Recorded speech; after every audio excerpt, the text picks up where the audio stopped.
Hi అండి. మసాలా దొండకాయ అండి, చాలా బాగుంటుంది. ఒక దొండకాయని నిలువుగా 4 ముక్కలు కట్ చేసి సైడ్ పెట్టుకోవాలి. మనకి చాలా త్వరగా కావాలి అంటే ఇలా ట్రై చేయండి. కుక్కర్లో వేసుకొని ఒక 4-5 స్పూన్ల వరకు వాటర్ యాడ్ చేసి 1 కేజీ వచ్చే వరకు ఉడికించుకుంటే సరిపోతుంది.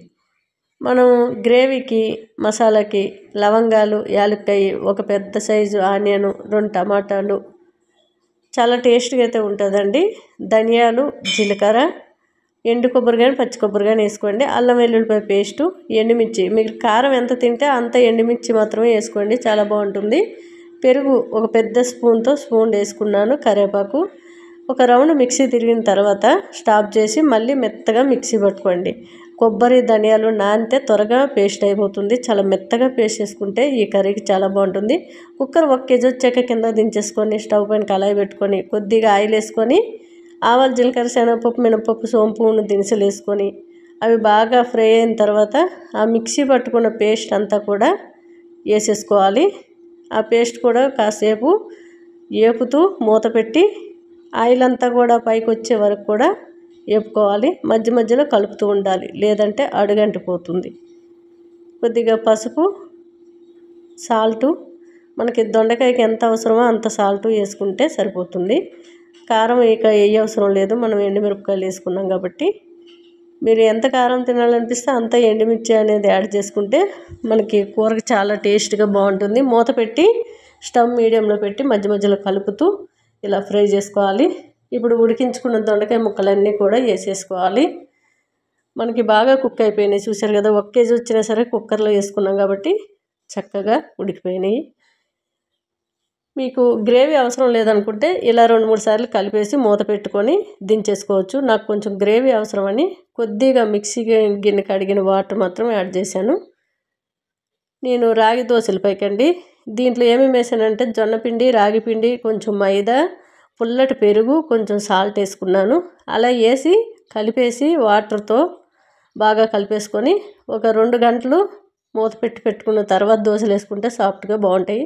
చూసారు కదా, దొండకాయ కర్రీ రెడీ అయిపోయింది. నేను దోశల పైకి చేశాను. టేస్ట్ అయితే చాలా చాలా బాగుంటుంది. రైస్ అయినా, దోశలైనా, కొర్ర రైస్ అయినా, చపాతీ పైకైనా ఈ కర్రీ అనేది చాలా చాలా బాగుంటుందండి. చూసారు కదా, చాలా సాఫ్ట్గా మెత్తగా ఎన్ని తిన్నా సరే ఇంకా కావాలనిపించే దోశలు, దొండకాయ కర్రీ చాలా బాగుందండి. మీకు మసాలా ఇష్టంగా ఉంటే ఇలాంటి కర్రీస్ చేసుకొని తినండి, సూపర్ టేస్ట్ ఉంది. హాయ్ అండి. Excellent hair growth oil, shampoo powder, సున్నిపిండి 3 కూడా న్యాచురల్ అండి. ఎటువంటి కెమికల్ లేని హెయిర్ ఆయిల్, షాంపూ పౌడరు, సున్నిపిండి. హెయిర్ ఆయిల్ 1/2 లీటరు, ఇది 1/2 litre bottle, 200 bottle, 200 ml, 1/2 litre, 100 ml. ఈ 3 బాటిల్స్ కూడా మనకి అందుబాటులో ఉన్నాయి. చాలామంది ఎక్కువగా 1/2 లీటరు అడుగుతూ ఉన్నారు. 100 ml ట్రై చేస్తాము అనుకునే వాళ్ళు మాత్రమే తీసుకుంటున్నారు. ట్రై చేసిన తర్వాత అందరూ 1/2 లీటరు, 200 ml వాళ్ళు ఎప్పుడు కావాలంటే అప్పుడు తీసుకుంటున్నారు. హెయిర్ ఫాల్ ఆగుతుంది, చక్కగా రీగ్రోత్ బాగా కనిపిస్తుంది, చక్కటి రిజల్ట్ ఉన్నాయి. అన్ని ఆకులు, పువ్వులే. హెయిర్ ఆయిల్లో ఏమేమి వేసామనేది ఆ బాటిల్కి స్టిక్కర్ పైన నీట్గా రాసి ఉంటుంది. అంతేకాదండి, మనకి షాంపూ పౌడర్ ఇది చాలామంది ఫస్ట్ 1/2 కిలో తీసుకుంటున్నారు, తర్వాత 1/2 కిలో తీసుకుంటున్నారు. ఎక్కువగా మంచి రిజల్ట్ అనేది ఉంది.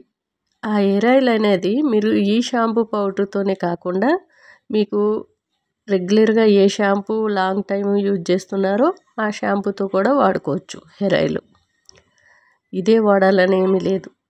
అన్నీ మాకు న్యాచురల్ కావాలనుకునే వాళ్ళు మాత్రమే ఈ హెయిర్ ఆయిల్, షాంపూ పౌడర్ తీసుకోవడం జరుగుతుంది. ఈ షాంపూ పౌడర్లో కుంకుడుకాయ, సీకాకాయ, ఉసిరిపప్పు, మెంతులు కలుస్తాయి. అది ఎంతైనా సరే మంచి రిజల్ట్ అనేది కనిపిస్తుంది. రీగ్రోత్కి బాగా ఉపయోగపడుతుందండి. కెమికల్ లేని షాంపూలు కానివ్వండి, హెయిర్ ఆయిల్ కానివ్వండి, మంచి రిజల్ట్ అనేది ఉంది. మాకు హెయిర్ ఆయిల్ ఎవరు ఆర్డర్ పెట్టిన తర్వాత ఏ రోజుది ఆ రోజే తయారు చేయబడుతుంది. ఈ రోజు వచ్చిన ఆర్డర్ అన్నీ కూడా నైటు నేను ఆయిల్ మరిగించి మార్నింగు బాటిల్లో ప్యాక్ చేసి పంపించడం జరుగుతుంది. ఫాస్ట్ కొరియర్ అండి, స్పీడ్ పోస్ట్ అనేది చేయడం జరుగుతుంది. ఏపీలో కానీ తెలంగాణలో కానీ అవుట్ ఆఫ్ ఏరియా ఉంటుంది కదా, అవుట్స్కట్లో వాళ్ళ ఈరోజు కానీ రేపు కానీ వెళ్ళిపోతుంది. సిటీలో ఉంటే ఈరోజు ఆర్డర్ ఇస్తే మేము పంపించినాక రేపు లేదు ఎల్లుండి వెళ్ళిపోతుంది. అలా 2 డేస్లో వెళ్ళిపోవడం జరుగుతుంది. ఇక అంతకీ అక్కడ కొరియర్ వాళ్ళు కొంచెం డిలే ఉన్నట్లయితే 3 డేస్ పడుతుంది అంతే. చాలా చక్కటి రిజల్ట్ ఉన్న వల్ల ఏ రోజు ఆ రోజు మరిగించి ఇవ్వబడుతుంది. స్టాక్ అనేది అస్సలు ఉండదు. స్టాక్ పెట్టను కూడా, స్టాక్ ఎక్కువగా ఉంచకూడదనే నేను ఏ రోజు ఆ రోజు మరిగించి తోలుతా. అలాగే సున్నిపిండి కూడా ఎప్పటికప్పుడే తయారు చేసి ఇవ్వడం జరుగుతుంది. షాంపూ పౌడర్ కూడా నేను సున్నిపిండిలో ఏమేమి వేసాను అనేది చెప్పడం చాలా కష్టమండి. ఎందుకంటే ఒక్క ఇంగ్రీడియంట్స్ కాదు, చాలా ఉన్నాయి. మీరు ఎవరైనా తయారు చేసుకోవాలని ఇంట్రెస్ట్ ఉంటే నేను వీడియో ఒక ప్లేట్లో పెట్టి చూపించాను సున్నిపిండి. ఆ వీడియో చూసి మీరు చేసుకోండి. కాకపోతే అందులో అన్ని పప్పులు, పువ్వులు, కొన్ని ఆకులే ఉన్నాయి. నేను కొన్ని మూలికలు కూడా ఇప్పుడు యాడ్ చేయడం జరిగింది. చాలామంది అది కలపండి ఆంటీ, ఇది కలపండి మంచి స్మెల్ వస్తుంది అని చెప్పిన వల్ల కొన్ని మూలికలు అయితే కలిపాను సున్నిపిండిలో. స్కిన్ వైట్గా అవ్వడమే కాకుండా మచ్చలు తీసేస్తుంది, పింపుల్స్ రావు.